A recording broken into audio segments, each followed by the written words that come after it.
और दोस्तों welcome to update by Ritesh. मैं रितेश आपके लिए लाया हूं एक लेटेस्ट अपडेट। चलिए दोस्तों जानते हैं इस लेटेस्ट अपडेट के बारे में।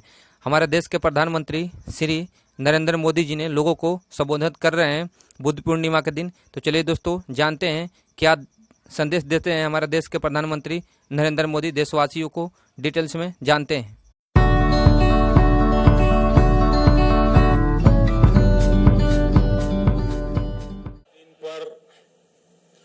आपसे मिलने, आप सभी से आशीर्वाद लेने का अवसर मिलता रहा है।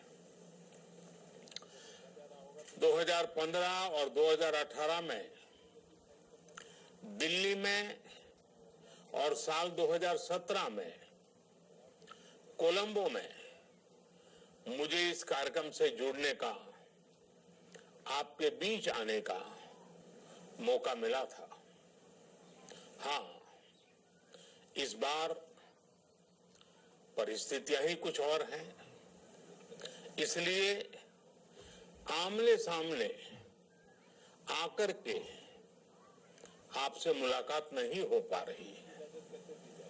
साथियों, भगवान बुद्ध का वचन है, मनो पुब्बम गमा धम्मा, मनोसेट्टा मनोमया, यानी धम्म मन से ही होता है, मन ही प्रधान है, सारी प्रवृत्तियों का अगुवा है। इसलिए आपका और मेरा मन का जो जुड़ाव है, उसके कारण शरीर उपस्थिति की कमी उतनी महसूस नहीं होती। आपके बीच आना बहुत खुशी की बात होती, लेकिन अभी हालात हमें वो परमिट नहीं करते हैं, और इसलिए दूर से ही टेक्नोलॉजी के माध्यम से आपने मुझे अपनी बात रखने का अवसर दिया। इससे बढ़कर के संतोष और क्या हो सकता है। साथियों, लॉकडाउन की इस विकट परिस्थितियों में भी वर्चुअल बैसाख बुद्ध पूर्णिमा दिवस समारोह, इसके इस आयोजन के लिए अंतर्राष्ट्रीय बौद्ध संघ प्रशंसा के पात्र है। आपके इस अभिनव प्रयास के कारण ही इस आयोजन में विश्व भर के लाखों अनुयायी एक दूसरे के साथ जुड़ रहे हैं। लुम्बिनी, बोधगया, सारनाथ और करके अलावा श्रीलंका के श्री अनुराधापुर स्तूप और वास्तुवा मंदिर में हो रहे समारोहों का इस तरह एकीकरण कितनी अद्भुत कल्पना है, कितना सुंदर दृश्य है। हर जगह हो रहे पूजा कार्यक्रमों का ऑनलाइन प्रसारण होना अपने आप में अद्भुत अनुभव है। आपने इस समारोह को कोरोना वैश्विक महामारी से मुकाबला कर रहे पूरी दुनिया के हेल्थ वर्कर्स और दूसरे सेवा कर्मियों के लिए प्रार्थना सप्ताह के रूप में मनाने का संकल्प लिया है। करुणा से भरी आपकी इस पहल के लिए मैं आपकी सराहना करता हूं। मुझे पूरा विश्वास है कि ऐसे ही संगठित प्रयासों से हम मानव इस मुश्किल चुनौती से बाहर निकाल पाएंगे, लोगों की परेशानियों को कम कर पाएंगे। साथियों, प्रत्येक जीवन की मुश्किल को दूर करने के संदेश और संकल्प ने भारत की सभ्यता को, संस्कृति को हमेशा दिशा दिखाई है। भगवान बुद्ध ने भारत की संस्कृति और इस महान परंपरा को बहुत समृद्ध किया है। वो अपना दीपक स्वयं बने और अपनी जीवन यात्रा में दूसरों के जीवन को भी प्रकाशित करते रहे। और इसलिए बुद्ध किसी एक परिस्थिति तक सीमित नहीं है, किसी एक प्रसंग तक सीमित नहीं है।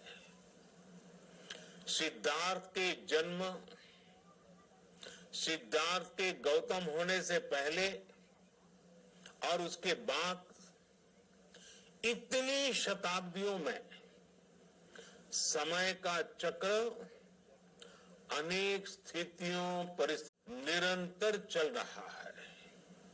समय बदला, स्थिति बदली, समाज की व्यवस्थाएं बदली, लेकिन भगवान बुद्ध का संदेश हमारे जीवन में निरंतर प्रवाहमान रहा है। ये सिर्फ इसलिए संभव हो पाया है क्योंकि बुद्ध सिर्फ एक नाम नहीं है, बल्कि एक पवित्र विचार भी है। एक ऐसा विचार जो प्रत्येक मानव के हृदय में धड़कता है, मानवता का मार्गदर्शन करता है। बुद्ध त्याग और तपस्या की सीमा है। बुद्ध सेवा और समर्पण का पर्याय है। बुद्ध मजबूत इच्छा शक्ति से सामाजिक परिवर्तन की पराकाष्ठा है।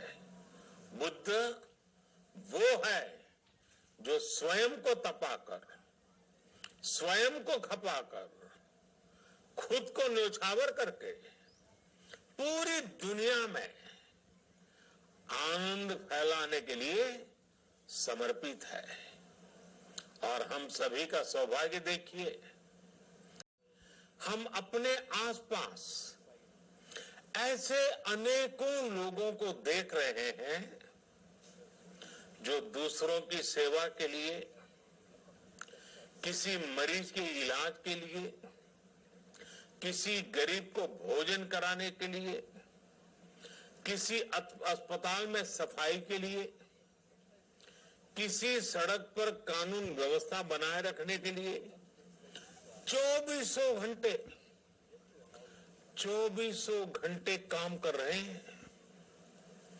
भारत में, भारत के बाहर ऐसा प्रत्येक व्यक्ति, विश्व के हर कोने में ऐसा प्रत्येक व्यक्ति अभिनंदन का पात्र है, नमन का पात्र है।